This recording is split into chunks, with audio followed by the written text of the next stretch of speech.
Thanks, GB. It's truly a great time to work on autonomous driving. 2021 was really a meaningful and a record year for us. Our revenue rose 40% year on year to $1.4 billion. We had 41 new design wins, which again is a record number for us. Those design wins were responsible for 50 million new cars on the road going forward. This year, we also launched 188 new car models with our technology, with our chips. And we also had 4 industry first launches. One was with Honda, the first level 3 system launched in Japan, where we were responsible for the computer vision. The first 8-megapixel camera with a 120-degree field of view launched this year with the BMW. Volkswagen, we'll talk about this later, Travel Assist 2.5 with the cloud-based enhancement using our crowdsourced REM technology was launched this year. And our biggest effort in driving assist is SuperVision, 11 cameras around the car powered by 2 EyeQ5 chips. Was launched a month ago with the Zeekr. It's a brand of Geely. A few thousands of cars have been shipped already, and through a over-the-air update, more and more advanced features would be delivered to customers.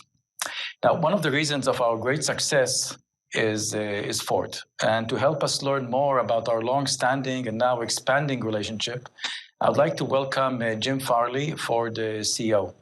Jim, welcome to CES. I'm delighted you can join me on stage today, even though we are having to meet virtually. And thank you. It's such a privilege to represent all the team members at Ford. We've been working on safety technology for like a century, so we love working with Mobileye. Your technology is incredible. Your vision sensing technology is fundamental in all of our ADAS systems, especially your EyeQ sensing system. So congratulations on all your success. Thank you, Jim. It's truly a privilege to work with you guys. Our relationship goes back more than a decade together, bringing advanced technology to millions of cars globally. It's a relationship that we are expanding. Can you give us some more color on what's new? Well, when we first got into the ADAS systems and now into level 2, the mapping technology was something that was a concern, and your REM mapping technology in our future versions of Blue Cruise are really important for our hands-free driving solutions. There are a lot of applications where there's not concrete lanes, and it's really safety critical for us to have lane centering in those situations. Your technology is second to none. Great. We're very excited to deploy maps across the Ford family.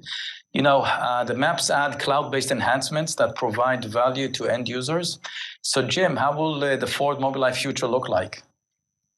Well, further out, I think Ford and Mobileye are working on a number of innovations. This has been a long relationship, and we trust each other. But what I'm most excited about as a CEO is working on your open platform, on a whole new generation of autonomous technologies that are going to really change customers' lives, moving from safety to doing all sorts of new things inside the vehicle. And it's thanks to your technology.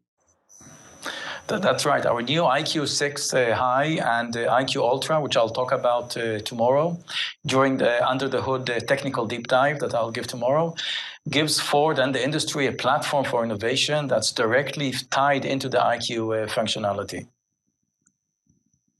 Well, the progress is great. I love how the teams are working together. Amnon, it's been great to work with you specifically, and your team of technologists are really so broad. I mean, we just couldn't offer the systems that we do at Ford without you, and we're betting on Mobileye for our future. Thank you, Jim, for joining us. It's truly a privilege to work with you and your team. And a great 2022 for all of us. Thank you. Now I'd like to turn to another one of Mobileye's long-standing customers, Volkswagen. Volkswagen recently debuted a state-of-the-art driver assistance system called Travel Assist 2.5. It is the first system to widely apply Mobileye's unique REM crowdsourced mapping technology. Production vehicles equipped with Mobileye technology are gathering road segment data via driving assist systems. Those are harvested, sent to the cloud, and then in the cloud we have automatic map creation algorithms that we have been developing over the past 5 years. Those maps are sent back to vehicles, and on board the vehicle there is a localization process being done where the car localizes itself in the map, and all the map data is kind of a cloud-based assistance to the driving assist. Of course, it's powering our AV technology, but in the context of what we'll be seeing right now, it's a cloud-based enhancement for driving assist. I was in Munich 2 weeks ago and met with the Volkswagen Group Chairman of the board, Dr. Herbert Diess, and we went for a drive to see how it works. I would like to share with you some of our conversation.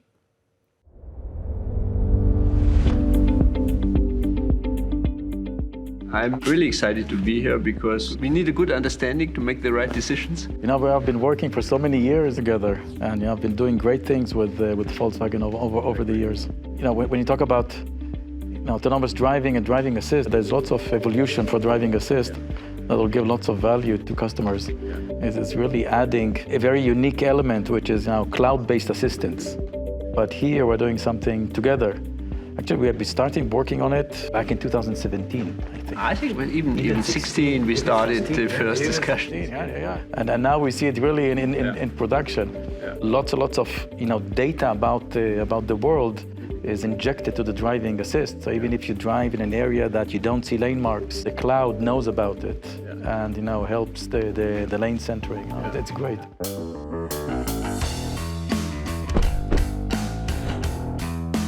Here you can feel that it's REM data because we're not in the middle of the lane, we're not to the right, we're just doing a natural pass now.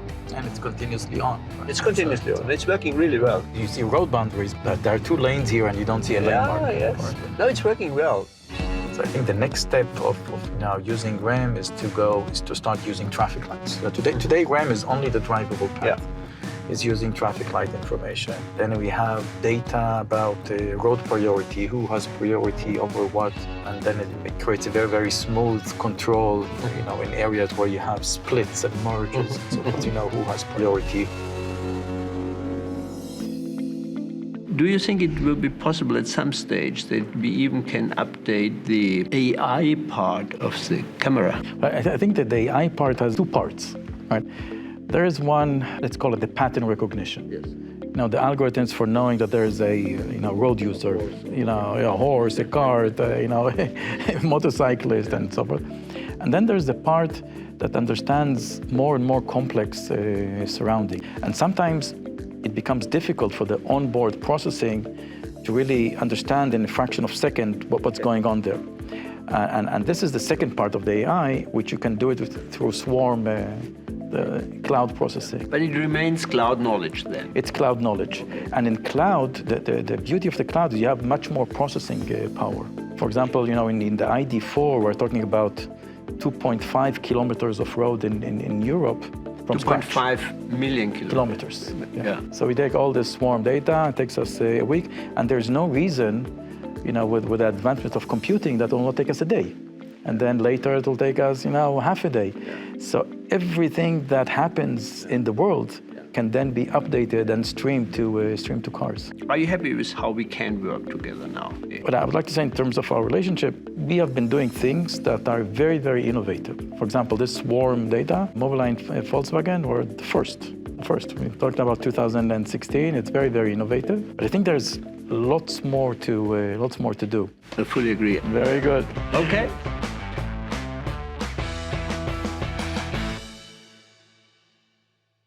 So REM is truly a game changer. It's lean data, automated map creation in the cloud. Let me show you some of under the hood of what we just seen while I was driving with Herbert. You see here in this clip, as we are driving, we're going to take a right. And this rural road, there are no lane marks. Now, the two magenta lines are the central drivable paths. You see there is one oncoming and one the path that we are driving through. So without the map data, it would not have been possible to do lane centering in this kind of road. Either the technology would not be available, or the car would center itself in the middle of the road, not being aware that there is also an oncoming path. Another piece of under the hood, while we're driving there, you see that there are traffic lights.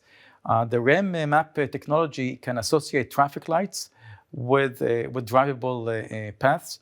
This is a very important feature, not yet available in the Travel Assist 2.5, where you can provide a very powerful customer function to prevent cars from running a red light. It's not enough just to detect a red light. One needs to know the relevancy of each traffic light with a drivable path, and this is also provided by the map data.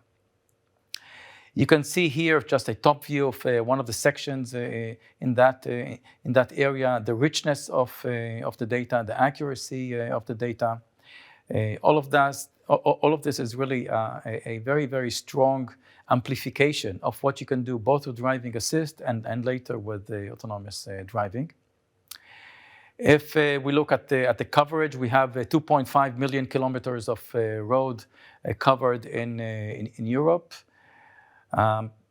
In terms of the amount of data collected in 2021, it's around 4 billion kilometers of data being collected. Today, we have about 25 million kilometers of data collected every day. So going forward to 2022, it's going to be around 10 billion kilometers of data going forward for 2022.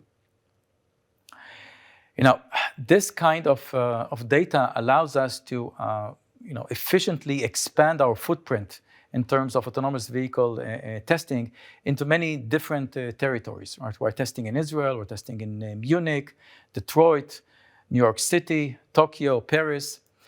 Tokyo, Paris is new. I'll show a bit of what we have. This is in Paris.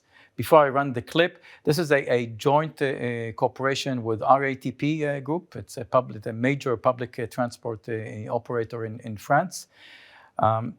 Galeries Lafayette employees can use the autonomous test car with a safety driver, of course, to go from the offices to their home.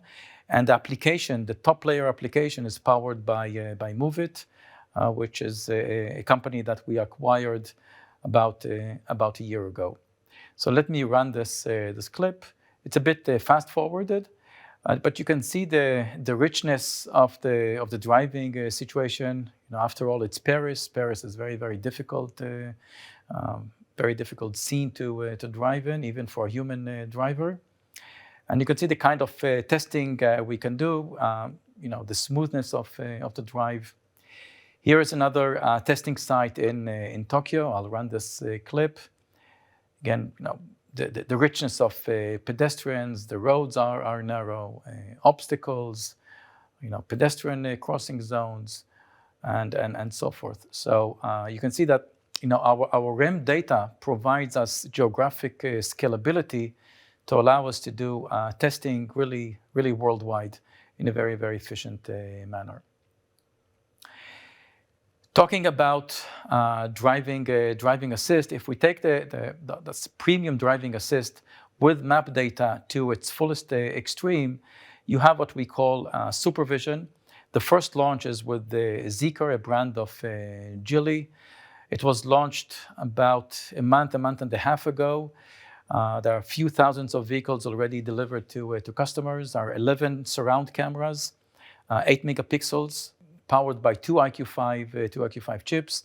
The ECU, the entire board, is designed and provided by Mobileye. And the kind of driving that you saw in the previous two clips is what this car would be able to do with over-the-air update that would be delivered throughout 2022. Just to show you an example, this is in Israel. We're testing the vehicle with the kind of software that will be delivered in few months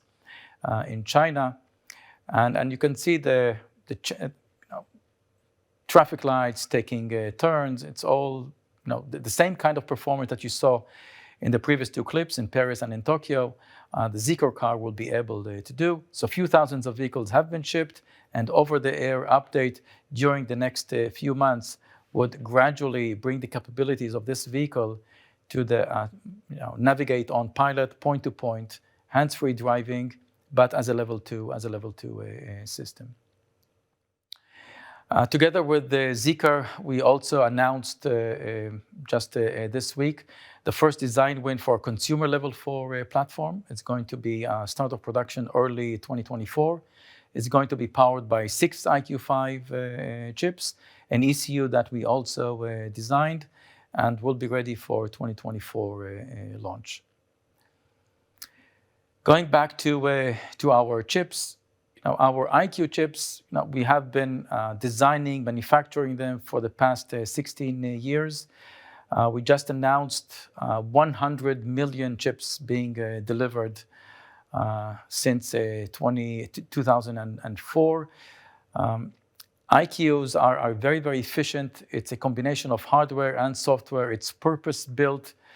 It has very, very low power consumption, very high performance computing, and there are 100 million cars on the road powered by EyeQ chips. And I'm happy to announce we have 3 new generations of next generation of EyeQ. In the under the hood session, I will provide more details. It's EyeQ 6 and EyeQ Ultra. I'm showing here the crown jewel. EyeQ Ultra is an AV on chip. It is roughly equivalent to 10 EyeQ 5s. It's on a 5 nanometer process. There are 4 families of accelerators that Mobileye has designed over many, many years. There are 64 accelerator cores in this chip, divided into two parts of 32, such that we can provide with an external MCU an ASIL-D system. There is a GPU and ISP for visualization. Power consumption is very, very light, is way below 100 watts. It's 176 TOPS. And it's important to mention that TOPS is not everything is about TOPS. The fact that we have a very, very diverse set of cores allows us to be very, very efficient. Take, for example, the clips that I've shown you with our 2 EyeQ5 system. 2 EyeQ5s is only 30 TOPS, and we can do an end-to-end perception, driving policy, and control. EyeQ Ultra will have also 12 RISC-V cores, each is a 24 threads. So it's a very, very powerful chip. Will be able to provide the full electronics of an autonomous car in a 2025 timeframe, way below $1,000. Not the chip, the full electronics, the full ECU. And this is propelling us to a 2025 timeframe of a consumer AV, which I think is going to be a very, very exciting milestone. So there are many more details to talk about, many more things to show. I'll do that tomorrow with the Under the Hood session, an hour-long Under the Hood session. So thank you, and back to you, GB.